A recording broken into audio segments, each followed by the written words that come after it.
আজ আমি তোমাদের সাথে শেয়ার করব আলু দিয়ে গরুর মাংসের পাতলা ঝোল। হ্যালো এভরিওয়ান, আসসালামু আলাইকুম। Welcome back to my channel Zakia's cooking blog থেকে আরও একটি নতুন রান্নার ভিডিও দেখার জন্য সবাইকে স্বাগত। তো যারা আমার ভিডিও নতুন দেখতেছো তোমাদের কাছে অনুরোধ রইল আমার চ্যানেলটিকে সাবস্ক্রাইব করে পাশে থাকবে এবং পাশে থাকা বেল আইকনটি অন করে রাখবে। আর যারা অলরেডি আমার চ্যানেলটি সাবস্ক্রাইব করে আমার পাশে আসো তাদেরকে জানাই অসংখ্য ধন্যবাদ। তো আজ আমি কিভাবে গরুর মাংস রান্না করি সেটাই তোমাদের সাথে শেয়ার করব। গরুর মাংস কিন্তু আলু দিয়ে এরকম পাতলা ঝোল করে রান্না করলে কিন্তু খুবই মজাদার হয়। কার কার পছন্দ আমাকে কিন্তু কমেন্টের মাধ্যমে জানাবে। তো দেখো এখানে আমি প্রায় 3 কেজি গরুর মাংস, তো এটা কিন্তু কিছুক্ষণ আগে গরুটা জবাই দিয়েছে। তো টাটকা একদম মাংসগুলো তো তোমাদের ভাইয়াদের অফিসে গরু জবাই দিয়েছে, ওখান থেকে ভাগ রেখেছিল সেই মাংস। তো মাশাআল্লাহ মোটামুটি মাংসগুলো অনেক সুন্দর ছিল, কিন্তু হাড্ডি ছিল না। এখানে কিন্তু একটু চর্বির পরিমাণটা বেশি ছিল। তো আমি এখান থেকে টাটকাই কিছু মাংস নিয়ে পাতলা করে ঝোল করে রান্না করব, সেটাই তোমাদের সাথে শেয়ার করলাম। তো দেখো এখানে প্রায় আমি 1 কেজি পরিমাণের মাংস রান্না করব, সেটা নিয়ে নিলাম। আর কিছু মাংস আমি ফ্রিজে রেখে দিয়েছি। তো রান্না করার জন্য আমি চলে যাব, সবগুলো উপকরণ নিব। তো দেখো মাংস রান্না করার জন্য আমি এখানে অফ ক্যামেরায় মাংসগুলো পরিষ্কার করে ধুয়ে নিয়েছি এবং এখানে আলু কেটে নিয়েছি।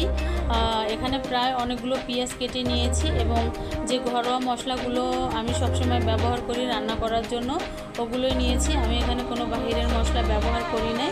দারুচিনি, এলাচ এবং ঘরে যে মশলাটা তৈরি করেছি ওটাই নিয়েছি। তো রান্না করার জন্য আমি চলে আসলাম চুলায় কড়াই বসিয়ে পর্যাপ্ত পরিমাণে তেল গরম করে এখন এর মধ্যে দিয়ে দিলাম পেঁয়াজ কুচি। তো পেঁয়াজগুলো আমি আগে থেকে ভেজে নিব, মানে বেরেস্তা করে নিব।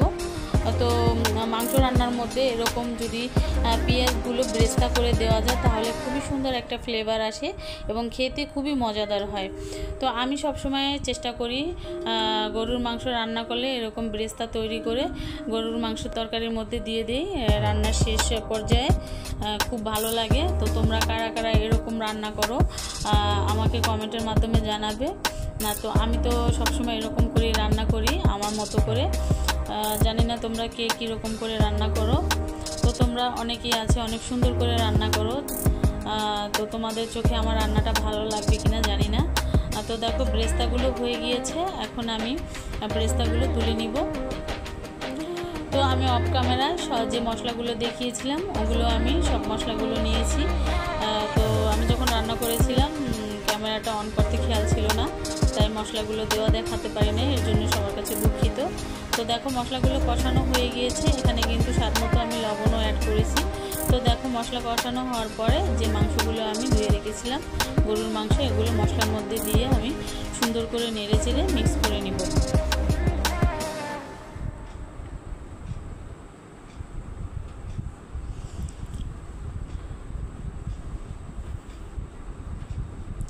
তো এই পর্যায়ে এখানে আমি কিছু কাঁচামরিচ কেটে রেখেছিলাম, তো কাঁচামরিচগুলো দিয়ে দিলাম। এখন একটা ঢাকনা দিয়ে ঢেকে আমি মাংসগুলো কষিয়ে নিব। তো দেখো কিছুক্ষণ জাল দিলাম, এখন আবার নেড়ে চেড়ে দিব যাতে নিচটা না ধরে যায়। তো এখানে আমি আপাতত কোনো পানি ব্যবহার করব না, 5 মিনিটের মতো আমি মাংসগুলো কষিয়ে নিব মিডিয়াম আঁচে।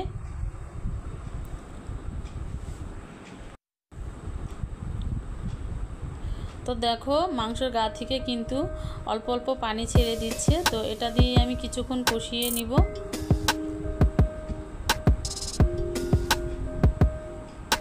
তো দেখো এই পর্যায়ে এখানে আমি অল্প কিছু পরিমাণে পানি অ্যাড করে দিলাম যাতে মাংসটা সেদ্ধ হয়ে যায়।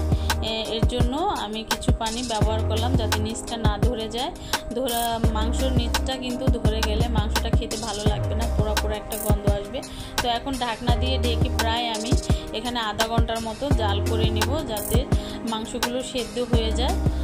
তো দেখো মাংসটা প্রায় সেদ্ধ হওয়ার কাছাকাছি, মাংস গা থেকে একটা মাখো ভাব চলে এসেছে।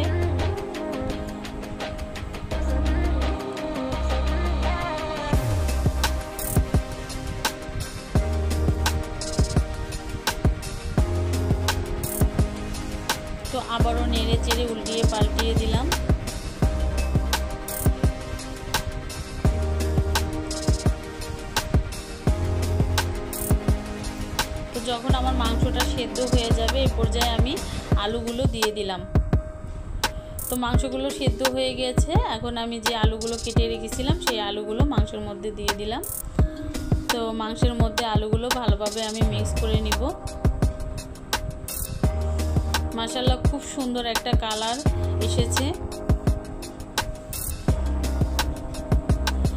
এখন আমি আবারও প্রায় 5 মিনিটের মতো মাংসের সাথে আলুগুলো কষিয়ে নেব নেড়ে চেড়ে।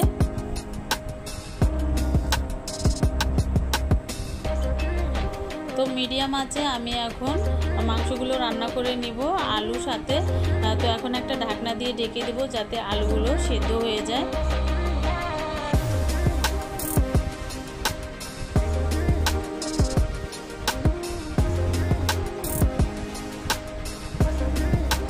তো ঢাকনা দিয়ে ঢেকে দেখো আবারও একটু নেড়ে চেড়ে মাংসগুলো নেড়ে চেড়ে দেবো যাতে নিচটা না ধরে যায়। যতক্ষণে আলুটা না সেদ্ধ হবে ততক্ষণ কিন্তু জাল করে নিতে হবে। মাংস এবং আলু যত সুন্দর করে কষানো হবে, ভিতরে মশলা এবং লবণ ঢুকবে, তত কিন্তু খেতে খুবই মজাদার হবে। তো দেখো আমার আলু এবং মাংস সেদ্ধ হয়ে গিয়েছে। এখানে আমি ঝোলের পানি দিয়ে দিব। তো মাংসটা আমি একটু ঝোল ঝোল করেই রান্না করব, আগের থেকেই বলেছি। তো এই পর্যায়ে এখানে কিন্তু আমি অনেক পরিমাণে পানি ব্যবহার করেছি। আগের যুগে কিন্তু মা চাচিরা কিন্তু এরকম করে ঝোল ঝোল করে মাংস রান্না করতো, খেতে কিন্তু খুবই ভালো লাগতো। তো এখনও ভালো লাগে। তো তোমাদের কাছে কেমন লাগে জানি না, কিন্তু আমার কাছে অনেক ভালো লাগে। এরকম গরুর মাংস আলু দিয়ে পাতলা ঝোল রান্না করলে খুবই মজাদার হয়।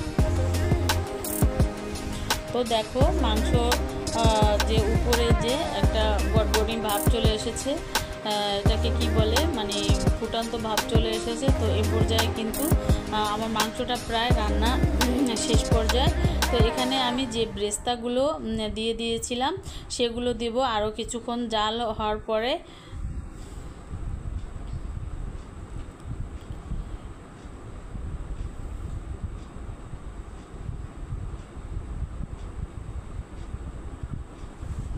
তো পানি দেওয়ার পরে কিন্তু আমি প্রায় এখানে 10 মিনিটের মতো আমি জাল করে নিয়েছি।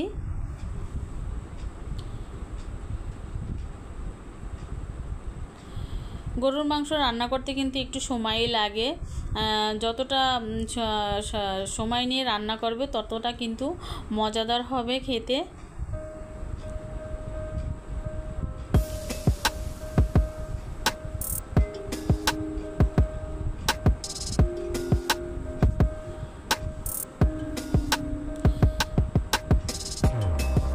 তো আমি একটু ঢাকনা দিয়ে ঢেকে দিয়েছি। তো এখন আমি এর মধ্যে যে ব্রেস্তাগুলো করে রেখেছিলাম রান্নার শেষ পর্যায়ে, এখন এই ব্রেস্তাগুলো আমি উপর দিয়ে ছিটিয়ে দিব।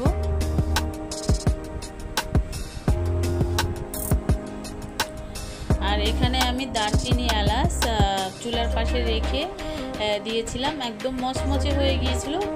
তারপরে আমি শিলপাটায় বেটে নিয়েছি। তো এগুলো দেওয়ার কারণে রান্নার শেষ পর্যায়ে যদি এগুলো দেওয়া যায় খুবই সুন্দর একটা ফ্লেভার আসে, খেতেও খুবই ভালো লাগে। তো এখন আমি এগুলো সবগুলো দিয়ে একটু নেড়ে চেড়ে দিব এবং ঢাকনা দিয়ে প্রায় 3 মিনিটের মতো আবার একটু জাল করে নিব। তো 3 মিনিটের মতো আমি ঢাকনা দিয়ে ঢেকে একদম লো হিটে জাল করে নিলাম। তো আমার রান্না শেষ। তো তোমাদের সাথে একটু পরিবেশন করে দেখাই। দেখো কতটা লোভনীয় হয়েছে আলু দিয়ে গরুর মাংসের পাতলা ঝোলের রেসিপি। খুবই মজাদার হয়েছে এবং খুবই সুন্দর হয়েছে খেতে। তোমরা চাইলে এরকম টাটকা টাটকা গরুর মাংস দিয়ে আলু দিয়ে পাতলা করে ঝোল রান্না করে খেতে পারো, অনেক ভালো লাগবে। রুটি কিংবা পিঠার সাথেও খেতে খুবই ভালো লাগে। তো আমি তো সবসময় গরুর মাংস রান্না করলে পিঠা তৈরি করব কিংবা রুটি বানাবো। তো তোমাদের কাছে কেমন লাগলো আমার গরুর মাংসের পাতলা ঝোলের রেসিপি আমাকে জানাবে। আজ এই পর্যন্ত, সবাই ভালো থাকো, সুস্থ থাকো এই কামনা করি। আল্লাহ হাফেজ, আসসালামু আলাইকুম।